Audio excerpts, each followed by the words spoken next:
Olá, queridos. Vídeo número 2, né? Se você não assistiu o vídeo número 1, te aconselho que pegue o número 1 para você pegar. Esse aqui é a continuação do vídeo número 1.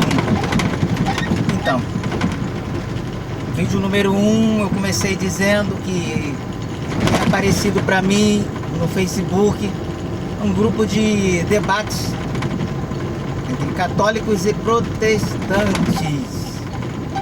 Aí eu coloquei o nome desse grupo. Eu vou fazer aqui uma sessão, não sei quantos números vai ser, para que os vídeos fiquem curtos e mais fácil de poder assistir, né? Não ficar enfadonho. Intolerância religiosa é o título desses vídeos. Esse assunto que a gente vai estar abordando. Então já teve o primeiro vídeo, esse é o vídeo número 2. Então, nos dias dos profetas, de Jeremias, Jesus, Paulo, eles manifestaram suas opiniões diante de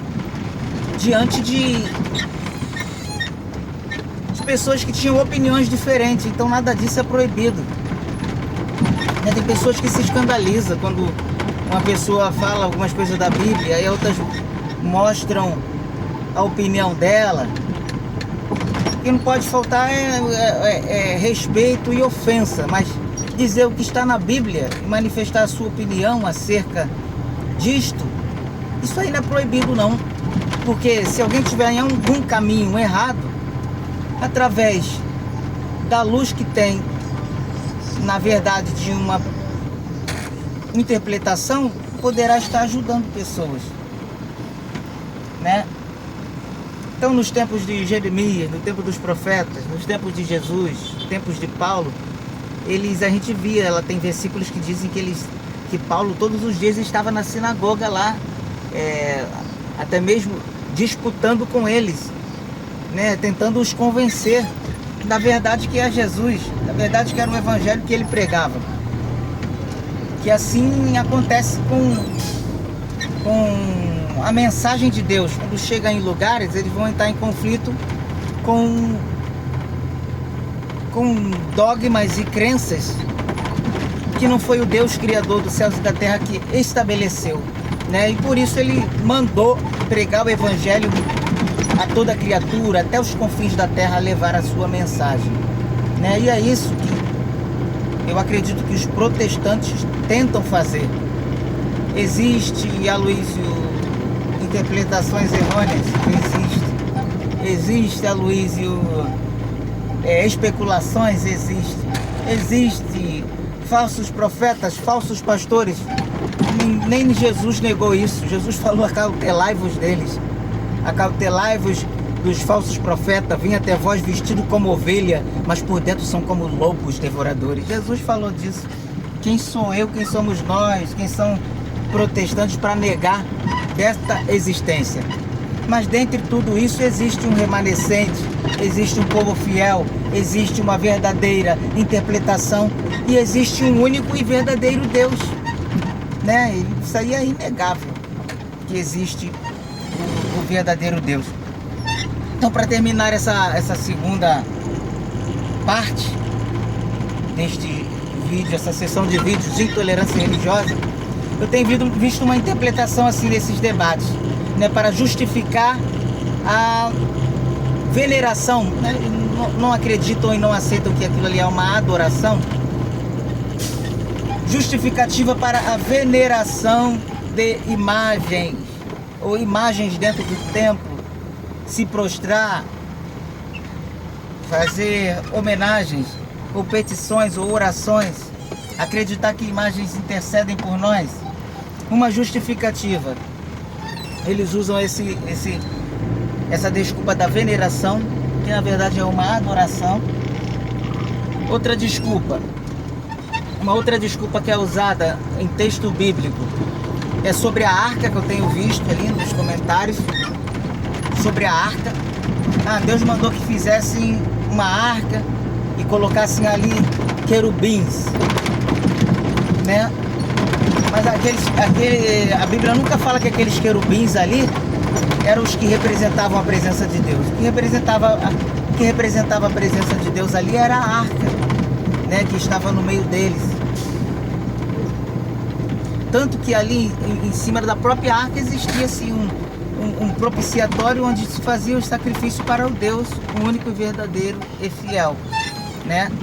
Então, o mandamento de Deus, a ordem de Deus para que quando construísse aquela arca, fizesse aqueles 2 querubins, né, que as suas asas tocam lá em cima, no cume, uma nas outras, aquilo ali não pode ser usado como uma justificativa para se criar imagens e se prostrar a imagens, porque eles não adoravam nem veneravam aqueles querubins que foram colocados naquela arca, né? Então cai por terra essa interpretação, essa desculpa. Outra que eles usam ali nos comentários era Deus mandou erguer-se uma serpente.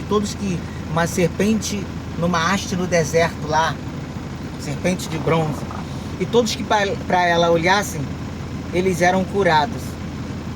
Mas a Bíblia fala que aquilo ali foi uma tipologia, pode ser usado como uma tipologia.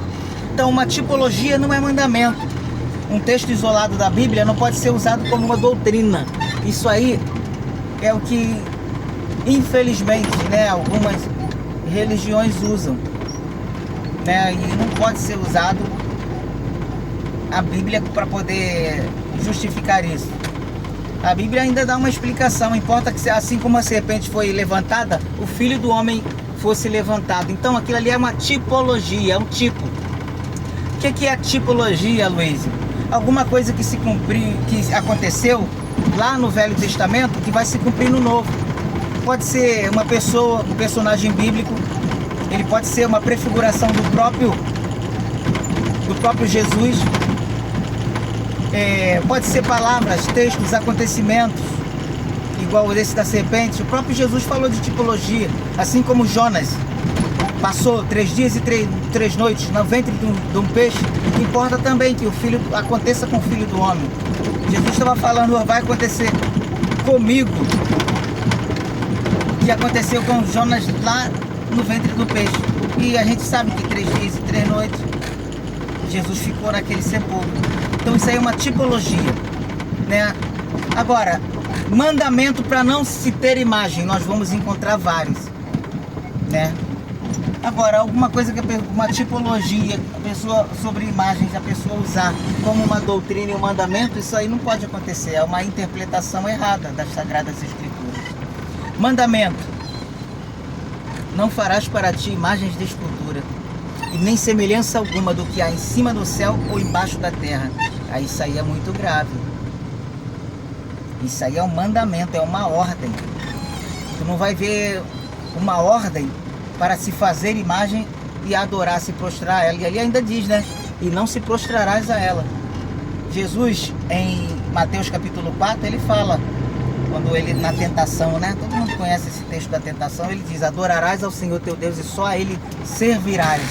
O servirás ali é prestarás culto.